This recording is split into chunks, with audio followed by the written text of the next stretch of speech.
Hey, salut à tous, c'est Ferraza et aujourd'hui on se retrouve sur une petite vidéo où je vais vous parler de mon avis concernant la Watch SE et savoir si elle est toujours d'actualité en 2021 comparée à la série 3 et à la future S7 qui va bientôt sortir. J'ai donc acheté la Watch SE dès le 1er septembre 2021, avant même les annonces de la Watch série 7, et donc ça fait un peu plus d'un mois que je l'ai et je l'ai pas mal utilisé, je l'ai pas mal personnalisé.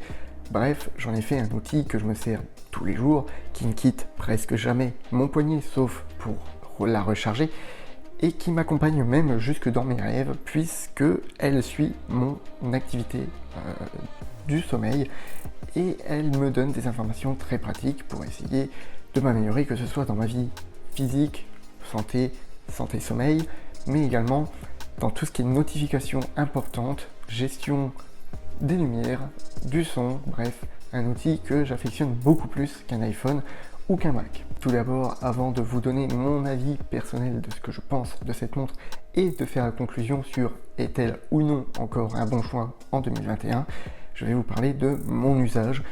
Une journée typique, voire même 2 journées typiques, puisque ça a son importance, que ça se passe sur 2 jours et non pas un. Bref, on y va. Alors tout d'abord, je commence généralement mes journées en me réveillant. Ça, c'est une normalité, hein. On va dire tout le monde commence sa journée en se réveillant. Et la montre, elle est toujours à mon poignet.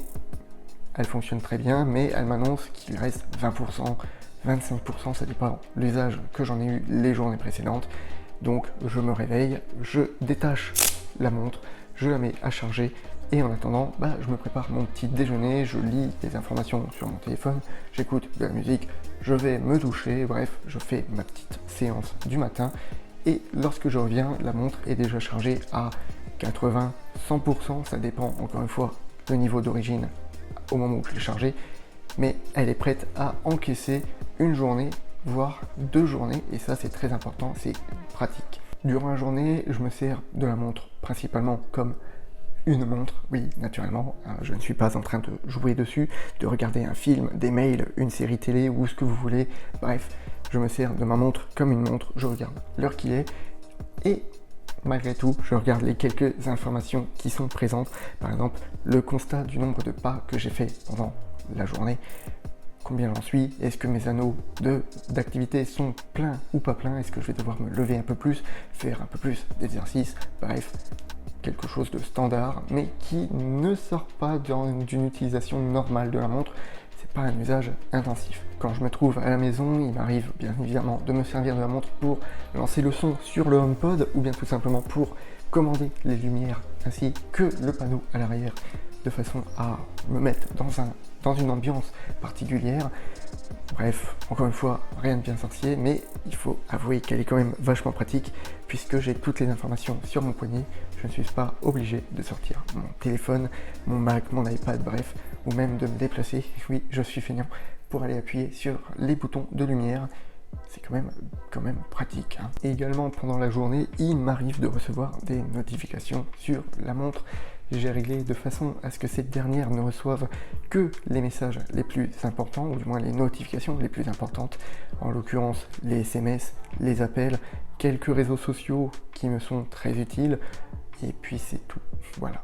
Donc je n'ai pas les notifications provenant de YouTube pour la nouvelle vidéo d'Amixem, d'Ipierre ou de The Eye Collection ou Mobile Addict, bref, tout ça je m'en fiche, ça peut attendre le soir une fois que j'ai l'iPad, le Mac, la télé ou que je sois posé prêt à consommer du contenu. Donc pas de jeux, pas de notifications diverses et variées qui pourraient nuire à ma concentration durant la journée. Mine de rien, en faisant ça, ça économise de la batterie et c'est pour ça que le soir, lorsque je suis de retour à l'appartement, la montre m'affiche encore qu'il lui reste 60-70% de batterie et parfois même un petit peu plus. Bref, elle est capable d'encaisser une deuxième journée et surtout d'encaisser le suivi de mon activité pendant cette nuit. Donc au moment où je me couche, je garde la montre à mon poignet et je la laisse donc traquer mon activité du sommeil. Le lendemain matin, rebelote, je me lève, je regarde l'autonomie rapidement d'un coup d'œil et cette dernière m'annonce qu'il lui reste encore 50-56% de batterie dans les environs de 60%. Et à ce moment-là, je sais que je peux encore faire une journée supplémentaire, cette fois-ci donc je ne la mets pas à charger, je fais ma routine matinale, manger, se doucher, écouter de la musique, lire des informations, bref, la routine, et je pars à mes occupations de la journée.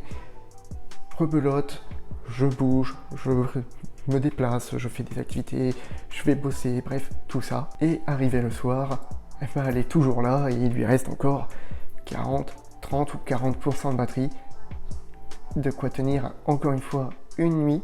Donc elle a fait 48 heures puisque le lendemain, l'heure de se réveiller, je la mets cette fois-ci à recharger. Elle me fait 48 heures d'autonomie et simplement c'est un plaisir. Bref, une utilisation standard, pas poussée, qui nécessite pas forcément de recharger la montre tous les jours comme certaines personnes peuvent l'avoir. Naturellement, ça dépend de l'utilisation que vous en ferez. Dans mon cas, je le dis haut et fort, je le clame, son autonomie est de 2 jours montre en main, ou plutôt montre au poignet. Avant de passer sur mon avis de cette Apple Watch, eh bien, n'oublie pas que tu peux t'abonner, si tu veux pas louper les prochaines vidéos. Tu peux toujours aussi activer la cloche de notification. Tu choisis toutes les notifications, naturellement. Et si cette vidéo te plaît, tu peux aussi laisser un pouce bleu. Ça.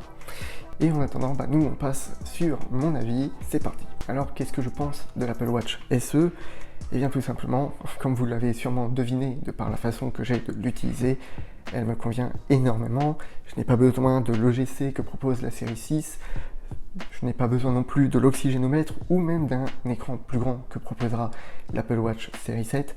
Encore moins besoin d'une recharge rapide. Encore une fois, ça recharge très très bien de la façon que je le fais. Donc, j'en suis pleinement satisfait. Donc est-ce que je vous la recommande personnellement ? Eh bien oui, ça c'est sûr que je vous la recommande. Est-ce qu'elle va pleinement satisfaire vos usages ? Eh bien là, je ne peux pas vous le dire. Ça va dépendre naturellement de ce que vous faites, de ce que vous attendez d'elle. Est-ce que vous avez besoin de l'EGC ? Est-ce que vous avez besoin d'un écran plus grand ? Est-ce que vous avez besoin de la charge rapide, l'oxygénomètre, bref, tout ce genre de petits trucs qui pour moi sont gadgets inutiles. Je m'en passe. Pour vous, ça sera peut-être pas le cas. Donc à vous de voir ce que vous allez en faire. Si votre usage de votre montre se rapproche plus de mon utilité que de l'utilité de ceux qui vont tout le temps être comme ça dans la rue à regarder s'ils n'ont pas un contenu qui est arrivé et d'avoir 10 000 notifications, eh bien oui, l'Apple Watch SE fera largement l'affaire. Sinon, peut-être que ça ne vous conviendra pas. Donc, est-ce que vous devez préférer la Watch SE à une série 7 ou à une série 3 ? Les 3 appareils, les 3 montres que Apple commercialise encore aujourd'hui en 2021. Pour ma part, oui, dans mon cas. Et très sincèrement, autant je pourrais dire que l'Apple Watch série 7 peut convenir aux usages qui ne conviendraient pas pour cette montre, autant la Watch S3 que beaucoup recommandent pour entrer dans l'univers de l'Apple Watch, sincèrement, je ne comprends pas qu'on puisse recommander encore cette montre en 2021. Pour moi, l'Apple Watch série 3 est très largement dépassé. Alors oui, son prix est inférieur à 200 €. C'est un argument de poids. Néanmoins, on va pas se mentir, pour moins de 200 € aujourd'hui, vous trouvez des Watch S4, des Watch S5 parfois, d'occasion. Ça, c'est un parti pris, malheureusement. C'est à vous de voir si vous êtes prêt à rentrer ou non dans l'occasion.